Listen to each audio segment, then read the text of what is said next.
इस कार्यक्रम के पुण्यार्जक हैं श्री रतनलाल जी, श्रीमती राजप्रभा, अशोक, ममता, आदित्य, रिद्धिमा, आकाश एवं विशाल सेठी, कोलकाता। जय श्री ओम नमः सिद्धेभ्यः। जय श्री ओम नमः सिद्धेभ्यः। जय श्री ओम नमः सिद्धेभ्यः। सर्वमंगलमांगल्यं सर्वकल्याणकारकं प्रधानं सर्वधर्माणां जैनं जयतु शासनं। जैनं जयतु शासनं। पंच परमेष्टि भगवान की, आचार्य श्री गुरुवर कुंद कुंद महाराज की, आचार्य श्री गुरुवर विद्यासागर महाराज की।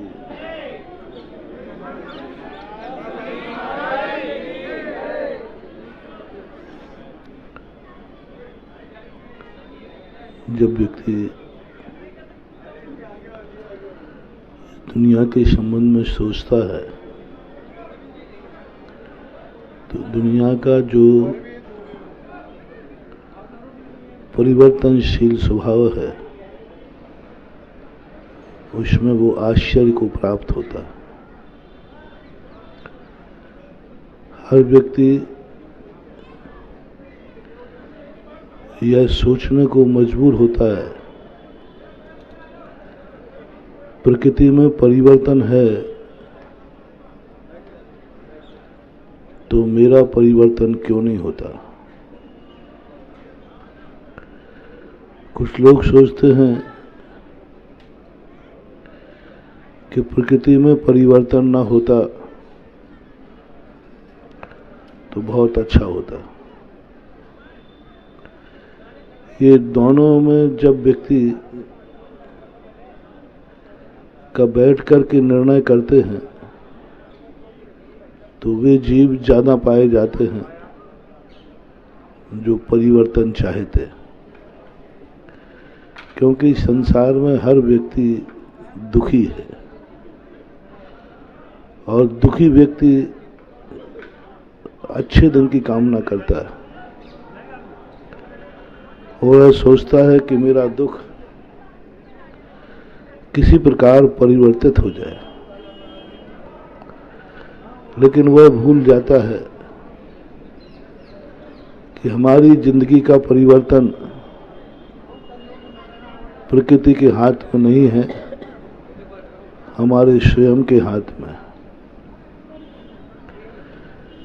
लोगों के मन में ये भ्रम होता है कि सृष्टि को कोई चलाता है, इस सृष्टि का कोई संचालक है, इस सृष्टि को करता धरता कोई है। इसलिए कई लोग उस अदृश्य शक्ति के प्रति अपनी कामनाएं और भावनाएं भी करते और उस अदृश्य शक्ति को अपना संदेशा भेजते हैं, कोई पूजा के माध्यम से, कोई भक्ति के माध्यम से, कोई व्यक्ति अपनी साधना के माध्यम से।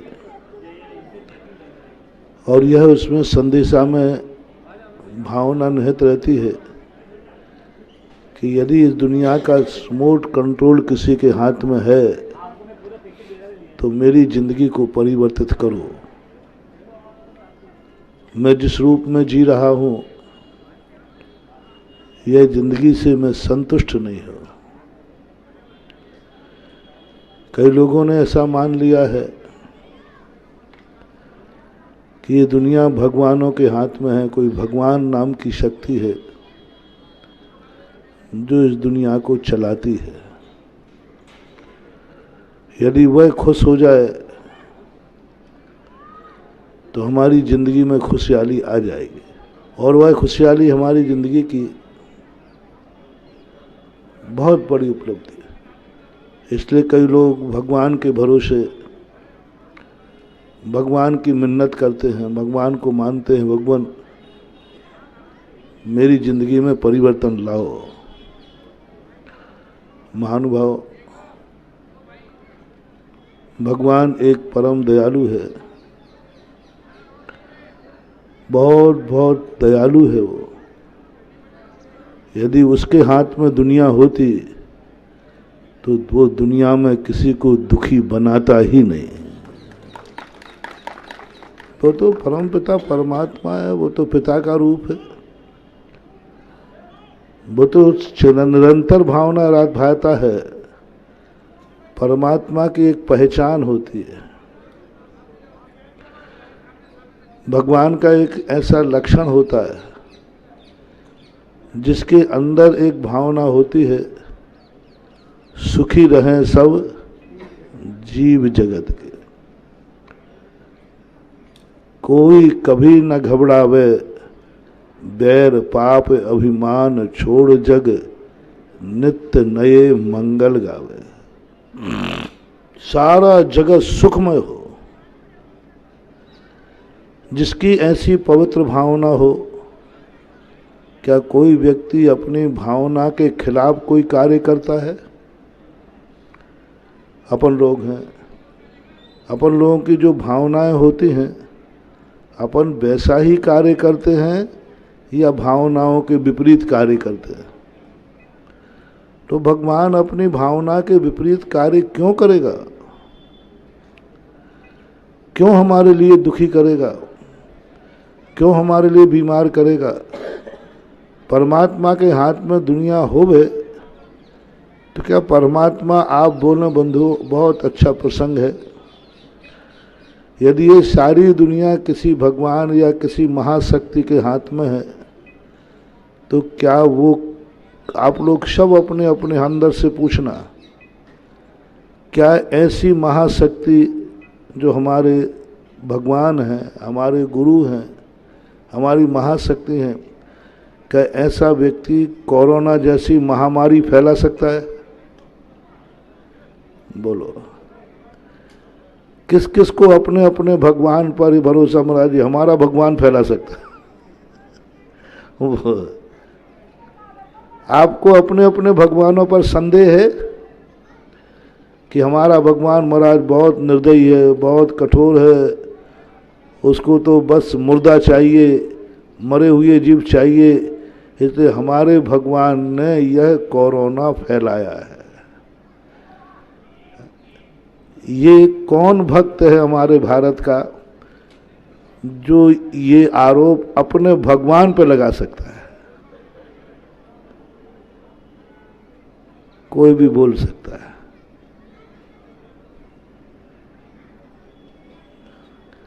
हाँ? हिम्मत भी मत करना, भावना भी मत लाना, क्योंकि कभी भी हमारे भारत के लोग जिसको भगवान कहते हैं उसके प्रति कभी ऐसा भाव आ ही नहीं सकता। सब देखो, अपने अपने भगवानों से पूछो, क्या तुम्हारा भगवान कोरोना जैसी महामारी फैलाएगा? महावीर के खाते डाल दो, हाँ? महावीर फैला, अरे वो तो वैसे ही अहिंसा का जियो, और श्री रामचंद्र जी पर जल्दी बोलो ना, क्या बात है? हाँ देखो, गड़बड़ मत करना। परम दयालु कृपालु कैसे थे हमारे वो आदर्श महापुरुष श्री राम। जब वनवास में जा रहे हैं, वनवास में जाते हुए रास्ते में विदेही का अपहरण हो गया, दुखी हैं, दोनों भाई दुखी हैं। इतने दुख में भी उन्हें चलते चलते रामचंद्र जी बोलते हैं, लक्ष्मण रुको, देखो इस पर्वत में से कहीं दुखी लोगों की आवाज आ रही है। लक्ष्मण कहता है, भैया आपके कैसे कान हैं, हमारे दुख को तो कोई सुन नहीं रहा और तुम्हें जंगल में भी दुखी की आवाज आ रही है, और हम चिल्ला चिल्ला करके कह रहे हैं लेकिन मेरी तो कोई आवाज ही नहीं सुन रहा, मेरे दुख के लिए तो कोई नहीं आ रहा है सामने।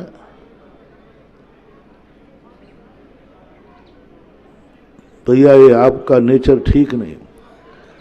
जो हमारे दुख की बात नहीं सुनेगा, हम किसी के दुख की बात नहीं सुनेंगे।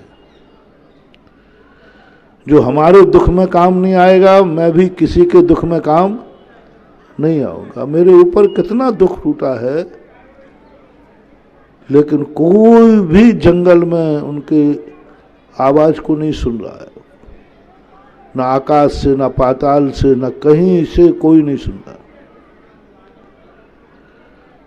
और इतनी बड़ी महाशक्ति पर संकट आया, कोई सुनने वाला नहीं,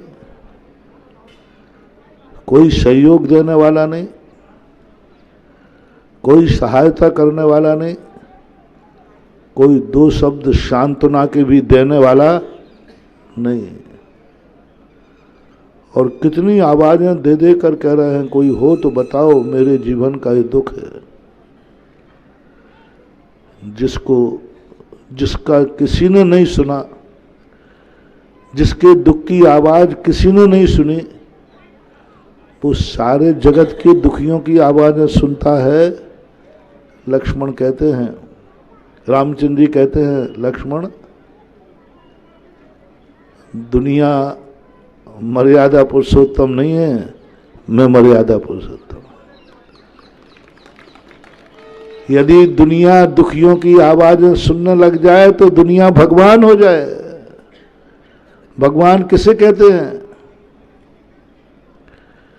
जो दुखियों की आवाज सुने,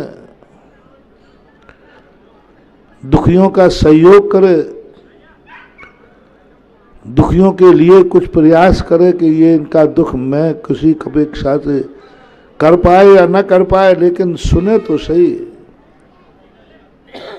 सारी दुनिया भगवान नहीं है, सारी दुनिया मुझे भगवान कहती है। और भगवान का लक्षण है कि यदि हमारे में दुख दूर करने की शक्ति है, जब तक हम दुखी का दुख दूर नहीं कर लेंगे, हम एक कदम भी आगे नहीं बढ़ाएंगे। ऐसी महाविभूति अपना दुख भूल करके, और वहाँ जंगल में किसके लिए थे, कौन थे दुख के मारे हुए? सुग्रीव, हनुमान, जामवंत आदि वहाँ दुखी थे। वो भी राज्य से निष्कासित थे। उनकी पत्नी का भी अपहरण जैसा मान लो कर लिया गया था। कैसी आत्माएं थी, अपना दुख भूल गए, उसका दुख दूर करने चल पड़े। अपने दुख के लिए फिक्र नहीं और उसके दुख दूर करने के लिए चल पड़े। आप सबको मालूम है, आप लोगों ने तो रामायण देखी भी होगी। रामचंद्र जी ने पहले अपना दुख दूर किया था या सुग्रीव का? पहले हैं सुग्रीव का दुख दूर किया, उसको राज्य दिलवाया, उसका संकट दूर किया। बाद में फिर अपने दुख की बात। ऐसा दुखी आदमी, ऐसा महान व्यक्तित्व हमारे भारत का आदर्श क्या कोरोना जैसी महाबीमारी फैला सकता है? नहीं।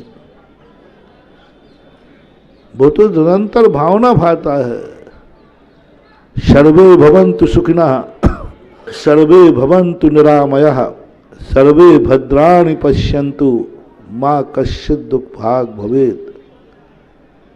सारा संसार निरामय हो, निरोग हो, सब तरफ से भद्रता हो, जहां देखें वहीं सज्जन लोग हों। ऐसी भावना वाने वाला कौन है? कौन है ऐसा शक्तिमान व्यक्ति? तो भगवान के ऊपर से तो आप ये आरोप, जो आप थोड़ी सा आरोप लगाते हैं, थोड़ी सा तुम्हारा बुरा दिन आता है। आजकल मेरे ऊपर की बोलो ना, है ना। मत लगाओ रे भगवान पे ऐसा आरोप, भगवान कभी कुपित होता ही नहीं है। थोड़ा सोचो। मैं सदा कहता हूं अपने दुख का आरोप कभी भगवान के ऊपर मत छोड़ो। अच्छे दिन आए तो भली कह दो कि सब भगवान की कृपा है। ये तो सभ्यता है, सत्यता नहीं है। सभ्यता, सभ्यता कहती है अच्छे कार्य करो, अपने जीवन में अच्छा हो, तो ये सब किसकी माया है? भगवान की, गुरुओं की, बड़ों की, गार्जियन की। और बुरे दिन आए तो किसकी माया है? दो विद्यार्थी थे, आप शेयर करना आप किस विद्यार्थियों में आते। एक विद्यार्थी बहुत अच्छे नंबर से पास हुआ, बहुत अच्छे नंबर लाया, और आकर के सबने पूछा कि भाई तुम इतने अच्छे नंबर कैसे लाए? बोले सब मेरे माता पिता की कृपा है, उनकी बदौलत लाया। सब कुछ उसने कहा। सारे लोगों ने कहा ओहो कितना बढ़िया बेटा है, पढ़ाई स्वयं ने की और श्रेय किसको दे रहा है? मैंने स्वयं ने की और श्रेय दे रहा है माता पिता को। और माता पिता बेचारे सारोला के थे, वो तो अंगूठा छापते। उनको ये भी पता नहीं था कि बेटा कौन सी क्लास में पढ़ रहा है, उसकी किताब कौन सी है। लेकिन बेटे ने क्या कहा, जो कुछ भी मेरे जीवन में है सब किसका है? माता पिता का। और बड़ों का कहो तो भगवान की कृपा है, गुरु की कृपा है। ये अपनी भाषा है, ये हमारे देश की सभ्यता है। तो दूसरे बालक ने देखा कि इसने जो कुछ भी किया है सब माँ बाप की कृपा है। माता पिता के पास गया, पिताजी आपकी कृपा से, पिताजी की आंख में आंसू आ गए, उसे गले से लगाया, बेटा देखो मेरे बेटे ने इतनी मेहनत की और सारा श्रेय किसको दे रहा है? मुझे दे रहा है। मेहनत इसने की और नाम मेरा ले रहा है। पिताजी भी बहुत गदगद हुए। दूसरा बच्चा भी सारोला ही का ही था। अब क्या करूं, सारोला में बैठा हूं तो सारोला का नाम लूंगा, और कहीं कहीं का ले लो, अपना भारत तो सब एक। उसने कहा कि अपने जीवन में जो घटित हो सब बड़ों के खाते जोड़ कह देने से लोग प्रशंसा करते हैं, पीठ थपथपाते हैं, पिताजी भी गले लगाते हैं। वो अपने घर गया और घर जाकर के वो फेल हो गया था। क्या हुआ बेटा रिजल्ट का? बोले फेल हो गया। बोले फेल क्यों हो गया? सब आपकी कृपा है। किसी ने पूछा भाई फेल? अरे सब मेरे मम्मी पापा की कृपा है, भगवान की कृपा है, गुरु की कृपा है। क्योंकि उसने वही शब्द बोले जो किसने बोले थे? में एक भी नकल करने वाला गलती नहीं करता। सब गुरु की कृपा है, सब भगवान की कृपा है, सब मेरे माता पिता की कृपा है। अब चारों तरफ से करने लगे, कैसा बुद्धिहीन मूर्ख व्यक्ति है। फेल स्वयं हुआ और बेचारे पिता तो इतना भद्र है कि कर्जा करके इसको पढ़ाया, कर्ज लेकर पढ़ा रहा है इसको, और कह रहा है पिताजी की बदौलत में फेल हो गया। चारों तरफ उसकी निंदा हुई। उसने पिताजी के सामने सब पिताजी आपकी, पिताजी ने जाके जम के पिटाई दी। बोले मूर्ख, मैं तो तुझे पढ़ा पढ़ा करके और मेरी कृपा से फेल हुआ। अब बोलो इन दोनों में से किसी ने कुछ भी गलत नहीं बोला। आपको देता हूं, दोनों में से पहले ने अच्छा किया या दूसरे ने अच्छा किया? पास होने वाले ने किसको श्रेय दिया? माता पिता को, गुरु और भगवान को। ये अच्छा किया कि बुरा किया? थोड़ा जोर से बोलो भाई। और वही दूसरे ने किया तो अच्छा किया कि बुरा किया? बोलते नहीं हो जोर से। हम मालूम है तुम इसलिए जोर से नहीं बोल रहे हो क्योंकि आपका नंबर आने वाला है। अब आप इन दोनों में से कौन हैं? ये तो एक उदाहरण है। अब उदाहरण में से निर्णय करना है, इन दो में से तुम कौन हो? अपन सब कौन है? बहुत बड़ा फैसला है आज। बहुत बड़ी भूल हम कर रहे हैं। अच्छी सुखी जिंदगी जीने वाले आज अच्छी तरह जीने वाले लोगों के मुख से कम सुनते हैं कि हमारी जिंदगी में जो कुछ भी सुख है सब भगवान की कृपा है, माता पिता की कृपा है। अच्छे बच्चे लोग तो माता पिता का वो नाम क्या लेंगे, वो तो थोड़े से अच्छे दिन आए तो माता पिता को छोड़ और देते हैं। आज ये कलयुग है महानुभाव। कलयुग में जिस बेटे के अच्छे दिन आ जाए, पिता से 2 रुपया ज्यादा कमाने लग जाए, थोड़ा ज्यादा ज्ञानी बन जाए, तो माँ बाप को श्रेय नहीं देता बल्कि माँ बाप को छोड़ देता है। थोड़ा सा अच्छा कमाने लग जाए, पिताजी बेचारे गरीब हैं, बेटे ने 2 रुपया ज्यादा मारे, वो मम्मी पापा को पसंद नहीं करता। उससे आप कभी पूछना, 100% तो नहीं कहूँगा, कभी आप लोग अपने जीवन में देखना, सारोलय में देख लेना, जो पिता गरीब रहा हो, बहुत गरीबी में रहा हो, और बेटा अच्छा कमावे, तो उससे पूछना, बेटा आप तो बहुत कमाते हो, ये कमाने की कला तुमने कहाँ से सीखी? तो आपको उत्तर क्या मिलेगा? ये सब मेरी बुद्धि है, मेरा हुनर है, मैंने कमाया है। कोई कहते पिता, अरे पिताजी बात कर रहे, उनके तो पास जब तक रहा मैं, बुराई करेगा। अच्छे दिन आते ही अपने खाते डालेगा, अच्छे दिन आते ही भगवान को, गुरु को, कहीं सबको भूल जाएगा। कलयुग की विशेषता है, अच्छे दिन जिनके होते हैं वे मंदिरों में कम दिखते हैं। आज मंदिरों में भीड़ अच्छे दिन वालों की लगती है कि बुरे दिन वालों की? फैसला करते चले।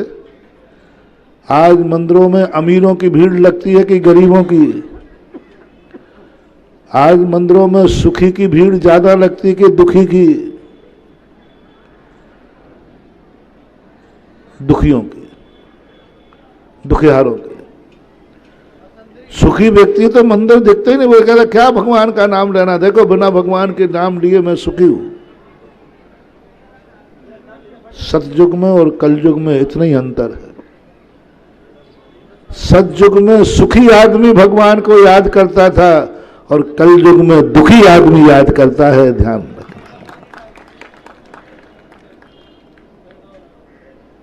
कलयुग में जो जितना सुखी होता था वो सब श्रेय किसको देता था? ये सब प्रभु कृपा है। प्रभु की कृपा है नहीं, लेकिन फिर भी प्रभु की कृपा है। तुम्हारी जिंदगी में जो कुछ ऊंचाइयां पा रहे किसकी है?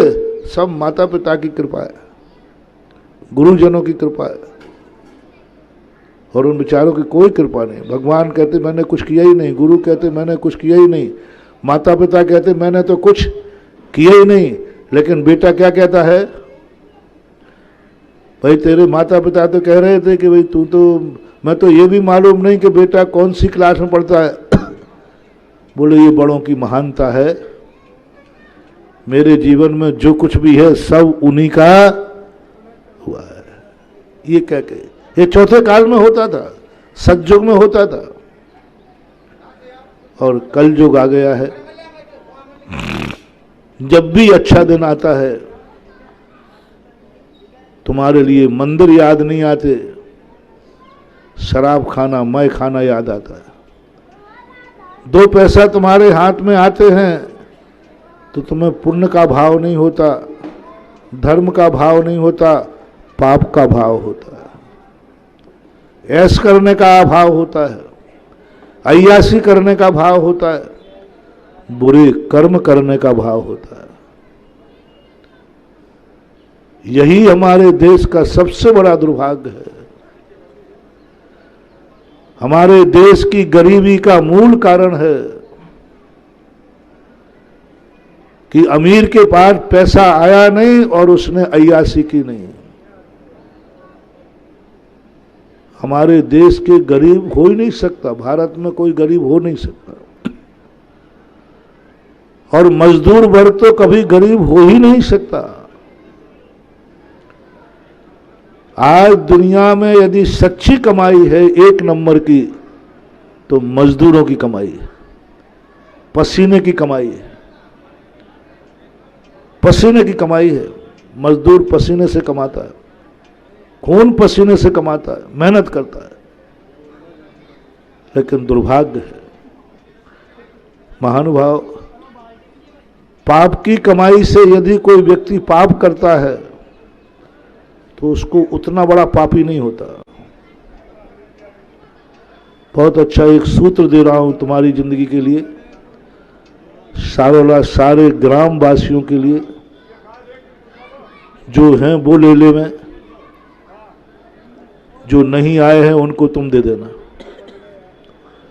बहुत बड़ा मंत्र दे रहा हूं महानुभाव, बहुत बड़ा मंत्र। इसको तुम 6 महीने अपना के देख लेना, करके देख लेना। पाप की कमाई है, पाप की कमाई से यदि पाप करता है तो बुरे दिन नहीं आएंगे, क्योंकि कमाई किसकी थी? पाप की। पाप की कमाई किस में गई? पाप में गई। पानी का पैसा पानी में गया, पाप से कमाया था, जुआ से कमाया था, डांके डाल के कमाया था, जेब काट के कमाया था, और भी अनेक पापाचार जुआ खेलकर और भी किसी ढंग से कमाया था। तो पाप की कमाई तो पाप में जाएगी। मैं सारोला ग्राम की वासियों से पूछता हूं, सभी से, आपकी कमाई पाप की है क्या? यहां कोई डाकू बैठा है जिसकी रोटी डांके डालने से आती है? कोई पाप कार्य से आती है, कोई बुरे कार्य करते? मजदूरों से खास तौर से पूछता हूं, आपकी कमाई को मैंने खुद अपनी आंखों से देखा है। हमारे भारत देश के हर मजदूर की कमाई खून पसीने की है। सुबह उठ करके जाता है, सर्दी हो तो और गर्मी हो, सर्दी हो तो उसको मजदूरी करना है और गर्मी हो तो भी उसको मजदूरी करना है। 48 टेम्परेचर पर मैं कमरे में बैठा हूं और मजदूर धूप में काम कर रहा है। मैं क्षेत्रों पर देखता, उस समय मुझे लगता है कि इनकी सही पसीने की कमाई है। महानुभाव, बस यदि आपकी कमाई खून पसीने की है, आपकी कमाई मेहनत की है, आपकी कमाई सच्ची मेहनत की है, उस कमाई से कभी शराब मत पीना, उस कमाई से कभी धुआं मत उड़ाना, बीड़ी सिगरेट कह करके धुआं मत उड़ाना, लक्ष्मी तुम्हें बर्बाद कर देगी। एक नंबर की कमाई है तुम्हारी, खून पसीने की कमाई है। उस कमाई से जुआ मत खेलना, उस कमाई से गुटखा मत खाना, उस कमाई से शराब की बूंद मत पीना, क्योंकि ये कमाई कौन सी है? रिपीट करो, आप लोग करो, खून पसीने। खून पसीने की कमाई महानुभाव तुम्हारे लिए, तुम्हारे बेटों के लिए, तुम्हारे परिवार के लिए, तुम्हारे वृद्ध माता पिता के लिए है, तुम्हारी सहधर्मिणी पत्नी के लिए, तुम्हारे उनसे उत्पन्न हुए बेटा बेटियों के लिए है। एक नंबर की कमाई, उनमें काम लेना चाहिए। बोलो, तुम्हारे माता पिता 1 नंबर के हैं कि 2 नंबर के? बोलो, जल्दी बोलो, कौन शर्म करने हैं? बोल दो ना। अच्छा, तुम्हारे बेटे 1 नंबर के 2 नंबर के? तुम्हारी पत्नी 1 नंबर की 2 नंबर की? 1 नंबर की। तो कमाई भी किसके खाते जाए? जो 1 नंबर के तुम्हारे परिवार में है, कमाई 1 नंबर की, उसमें जाना चाहिए। बच्चे भूखे मर रहे हैं, बच्चों को पढ़ाने को फीस नहीं है, और पट्टा बीड़ी सिगरेट उड़ा रहा है। आप यदि एक मजदूर कितने रुपए की बीड़ी सिगरेट शराब पी लेता है, और सारा शराबबंदी में नहीं, शराब पीने में माहिर है, यहां तक कि यहां के जैनी भी शुद्ध नहीं है। हमारे देश को एक गर्व होता था, कम से कम 2 जातियां शराब नहीं पीती थी, जैन और ब्राह्मण। ये नशा नहीं करती थी। इनको आप लोग क्या बोलते थे? महाजन बोलते हैं ना, इनको क्या बोलते हैं आप लोग? महाजन। लेकिन दुर्भाग्य है कि महाजन भी अब महाजन नहीं रहे, इन जातियों में भी शराब प्रवेश कर चुकी है। सारोला के जैनियों को तो आप लोग भी जानते हो, जो पीते हैं वो सब आपको ध्यान में आ रहे होंगे, क्योंकि कौन नहीं जानता, आप छोटा सा गांव है, सब एक दूसरे। ये दुर्भाग्य है। जब महाजन शराब पीने लग जाए, महाजन पाप करने लग जाए, समझ लेना अब इस दुनिया के मुल्क में से भगवान की छाया उठ जाएगी और भगवान की कृपा खत्म हो जाएगी। महाजन ही जब शराब में उतर गया। चलो, मैं उन महाजनों की बात नहीं कर रहा हूं, क्योंकि वे महाजन कल के दिन गरीब की कोटी में आना है। महाजन होकर शराब पीता है, नियम से समझना, एक ना एक दिन यह वंश मजदूरी की कोटी में आएगा। इस भाव में नहीं आएगा तो मरने के बाद आएगा। जितने महाजन, जितने ब्राह्मण, क्षत्रिय, जो वैश्य हैं, जैन हैं, इनके लिए नियम लिख लेना महानुभाव, मजदूर लोगों। जब कोई महाजन शराब पीता हो और वो मर जाए, समझ लेना वो किसी मजदूर के यहाँ या भिखारी के यहाँ पैदा हुआ है, निश्चित मान लेना।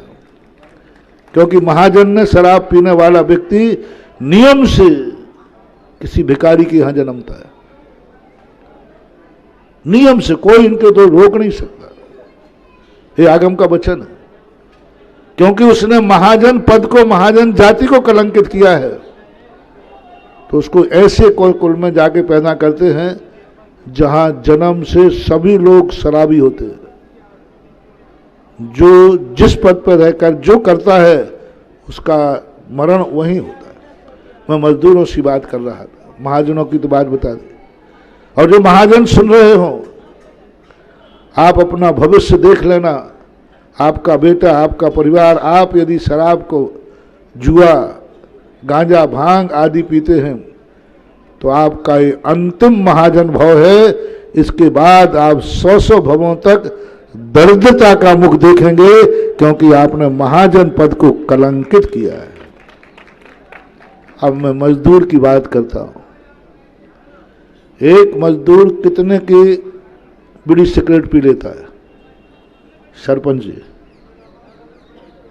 दिन भर में 100 रुपये मान, अपन 50 मान लेते, कम।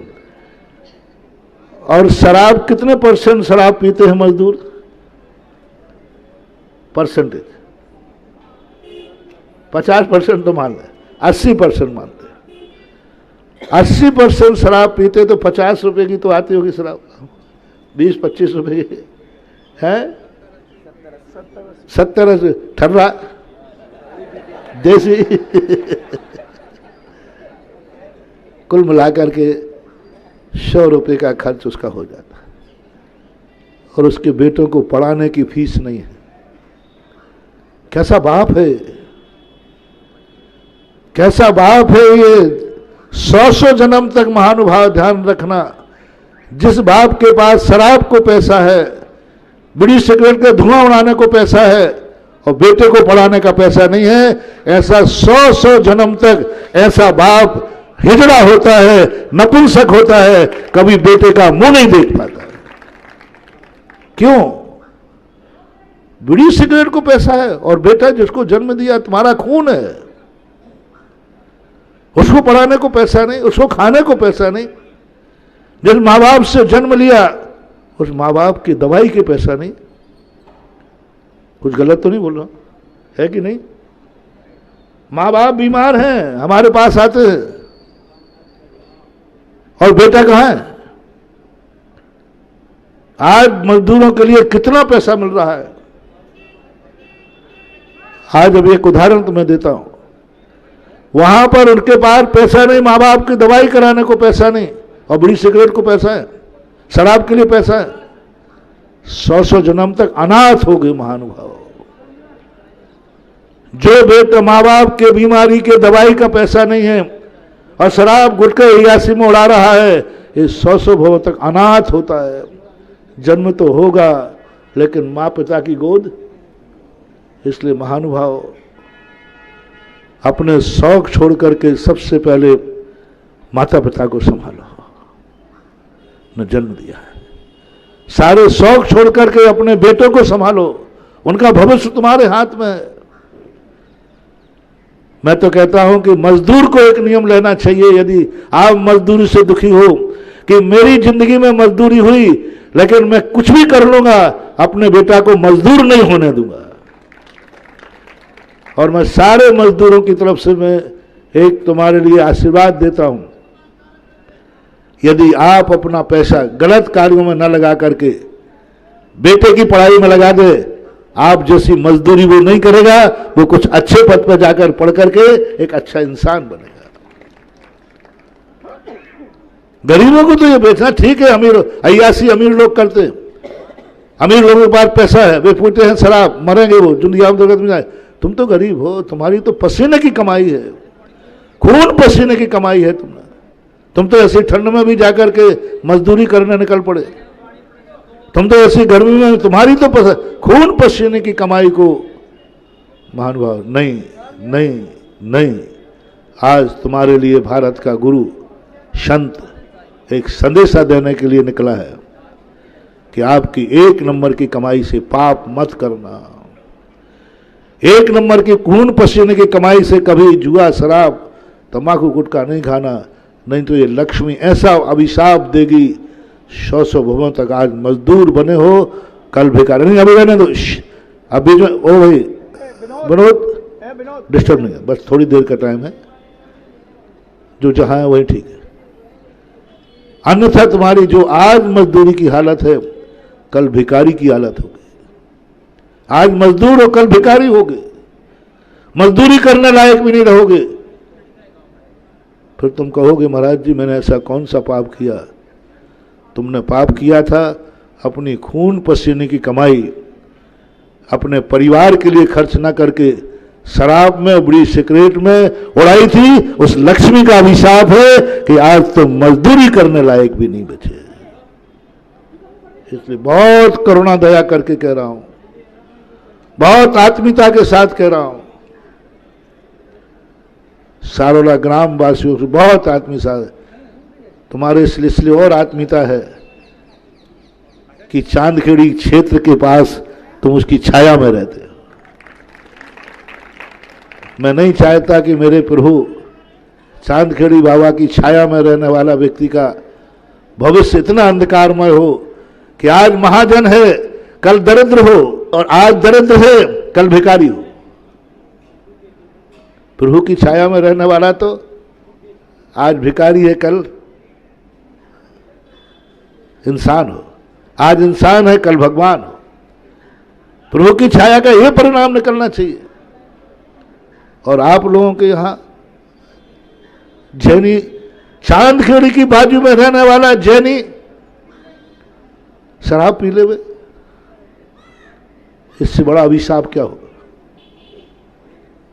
चांदखेड़ी की जैसी सर्जरी पे जिनके पास में रह करके, चांदखेड़ी के आस पास में सबसे बड़ी समाज का गांव कौन सा है?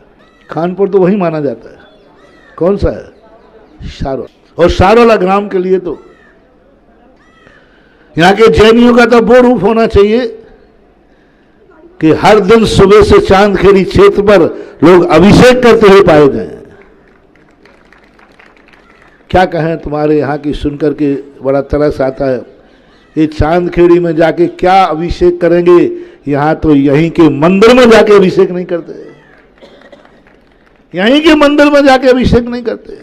2-4 लोग हैं मंदिर में। चांदखेड़ी की कल्पना कर रहा हूं मैं। हर तीर्थ क्षेत्र के पास रहने वालों को, 50 किलोमीटर तक के रहने वाले लोगों को मैं हमेशा एक बात कहता हूं कि प्रतिदिन तीर्थ क्षेत्र का गंदोदक नगर में आना चाहिए। आपके नगर में सबसे एक छोटा जिला है सवाई माधोपुर, वहां 120 घर की समाज, 80 युवा वर्ग हैं लगभग। उन सारे युवा वर्ग प्रतिदिन बारी बारी से रणथंबोर में जाकर, एक मंदिर है संभवनाथ का, जहां शेर चीते रहते हैं, सेंचुरी है, प्रतिदिन सुबह जाकर के उस जंगल में जाकर के अभिषेक करते हैं और गंदोदक नगर में लाकर के दुकान खोलते हैं। आज ऐसे स्थान भी हैं। कई बार उन बच्चों को सुबह जाते हैं,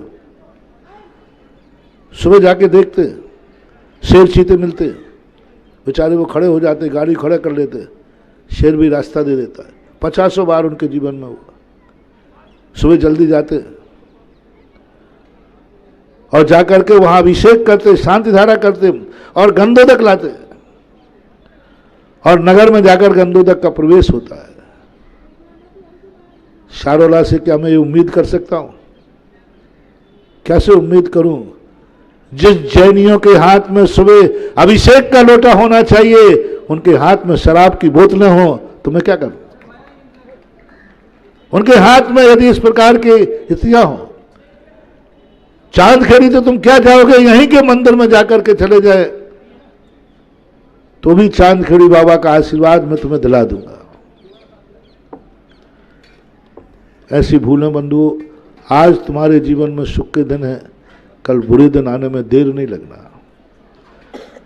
और जिनके बुरे दिन हैं, जो अपने आप को महसूस करते हैं कि जो दशा मेरी है, ये दशा मेरे बच्चों की ना हो। जैसे मजदूरी कर कर आप अपना पेट पाल रहे हैं, आपके बच्चों को मजदूरी नहीं करना पड़े, तो आज सारोला के सारे मजदूरों को एक ही कहना है कि आपकी अपनी 1 नंबर की कसीने की कमाई से कभी कोई पाप मत करना। उस 1 नंबर की कमाई अपने परिवार के पालन में लगाओ। हमारा देश बहुत अमीर देश है। एक विदेशी ने कहा, भारत बहुत अमीर देश है, लेकिन वहां के लोग बहुत गरीब हैं। देश कैसा है, लेकिन लोग कैसे हैं? गरीब है। क्योंकि गरीबों के अंदर बुरी आदतें हैं। उसने क्या किया? गरीबों के अंदर, अमीरों के अंदर नहीं। उसने ये नहीं कहा कि अमीरों के बुरी आदतें हैं, क्योंकि अमीर तो वो खुद है। अमेरिका का था, हार्वर्ड नाम का व्यक्ति था, अमीर तो वो है। तो उसने ये नहीं कहा कि अमीरों में बुरी आदतें हैं, उन्होंने कहा भारत देश में गरीबी है और गरीबी में बुरी आदतें हैं। अमीर शराब पी रहा है, उसने इसको नहीं कहा क्योंकि वो लोग पीते हैं। उन्होंने कितना बड़ा खेद व्यक्त किया कि भारत का गरीब शराब पी रहा है, जिसके माँ बाप के लिए दवाई को पैसे नहीं, वो शराब पी रहा है, जिसके बेटे को पढ़ाने के गरीब शराब पी रहा है। इस पर उसने खेद व्यक्त किया। अमेरिका में जाकर उसने लेक्चर दिया कि भारत देश का सबसे बड़ा दुर्भाग्य है कि वहां गरीब व्यक्ति जो गरीबी में जी रहा है, वो ये अय्याशी कर रहा है। शराब तो अय्यास लोगों की है, गरीबों के लिए नहीं है। ये बीड़ी, सिगरेट, गुटखा आदि, तंबाकू, ये सब अय्यास लोगों के लिए है, गरीब के लिए नहीं। गरीब का पैसा 1 नंबर का है, और 1 नंबर के जो पैसे की कमाई है महानुभाव, अंत में आज मंत्र लें, सबको देना। तुम्हारी तरफ से मैं सरपंच को दिए देता हूं ये मंत्र, आप हर किसान को दे देना कि तुम्हारी कमाई 1 नंबर की है। और हमारे नगर में एक संत आए थे, उन्होंने एक मंत्र दिया था, 1 नंबर की कमाई से पाप नहीं करना। बोलो, किसान की कमाई 1 नंबर की कि 2 नंबर की? मेरा उससे बहुत अच्छी तरह से आग्रह है, बहुत करुणा से आग्रह है। मेरी तरफ से हर किसान से कहना, तेरी कमाई 1 नंबर की है, पसीने की है। बस इस खेत, इस धरती माते उपनी हुई जो संपत्ति है, जो धन है, उससे कभी पाप नहीं करना, उसको भेज करके शराब मत पीना, उसको भेज करके धुआं मत उड़ाना। जाओ, मैं इस धरती माँ का ऐसा वरदान दिलाऊंगा कि आज तेरे पास जमीन है, कल तू जमींदार होगा। तो उस माँ का सम्मान तो करो। माँ अपना छाती चीर करके तुम्हें देती है अनाज, और तुम अनाज को पेट में न भरने की अपेक्षा पापों में भरते हो। इसलिए किसान को संदेशा देना कि तेरी कमाई 1 नंबर की है, इससे पाप, और मजदूरों की कमाई खून पसीने की। हर मजदूर को तुम्हारे अंदर, तुम्हारा सरपंच है आप, हर मजदूर को संदेशा भेज देना कि तुम्हारी कमाई 1 नंबर की है। मजदूरी में जो पैसा मिले उससे कभी अय्यासी, उससे कभी गलत कार्य नहीं करना। 1 नंबर की कमाई को, आपका परिवार 1 नंबर का है, आपने खुद कहा। फिर रिपीट करूं, आपके माँ बाप 1 नंबर के 2 नंबर के? जल्दी बोलो। बेटा बिटिया बोलो, पत्नी, सब 1 नंबर का है। तो आज से 1 नंबर की कमाई कहां जाएगी? 1 नंबर की कमाई 1 नंबर में जाएगी, परिवार में जाएगी। और ऐसा सब कुछ कर लिया तो बहुत कुछ महानुभाव, अपना देश बहुत समृद्ध है। भारत देश जैसा महान देश कोई नहीं है। बस अपन को अब अंत में जो प्रारंभ किया था, अपनी जिंदगी को बिगाड़ने वाला भगवान है या हम स्वयं हैं? बोलो, सब लोग बोलो एक साथ। अब आज के बाद अच्छे दिन आए तो कहना भगवान की कृपा है, बुरा दिन आए तो, हाँ, बुरा दिन आए तो मत बोल देना आजकल भगवान की कृपा ठीक नहीं चल रही है। नहीं तो दूसरे नंबर के बालक ने क्या कहा था, फेल होने वाले ने, पापा आपकी कृपा है, तो पिटाई हुई थी कि आशीर्वाद मिला था? बोले मैं मर गया, तुझे पढ़ा पढ़ा के मेरी कृपा से पास हुआ। इसलिए आप लोगों ने अपने बुरे दिन का श्रेय यदि भगवान को, गुरु को, माता पिता को दिया तो आशीर्वाद नहीं और पिटाई होगी। बुरे दिनों की जिंदगी में लाने वाला कोई परमात्मा नहीं है। कोरोना परमात्मा लाएगा? अरे परम दयालु, वो तो जगत का कल्याण करने वाला। यदि भगवान के हाथ में दुनिया का रिमोट कंट्रोल होता तो कोरोना जैसी बीमारी इस दुनिया में आ ही नहीं सकती थी। इसलिए भगवान को उलाहना न देकर बुरे दिनों के जिम्मेवार कौन है? अपन स्वयं है। अपनी जिंदगी को अच्छा बनाना है स्वयं को, अच्छे दिन लाना है स्वयं को, और हम बुराई छोड़ेंगे, हम अच्छे बनेंगे, हमारा अच्छा दिन आएगा। महावीर भगवान। इस कार्यक्रम के पुण्यार्जक थे श्री रतनलाल जी, श्रीमती राजप्रभा, अशोक, ममता, आदित्य, रिद्धिमा, आकाश एवं विशाल सेठी, कोलकाता।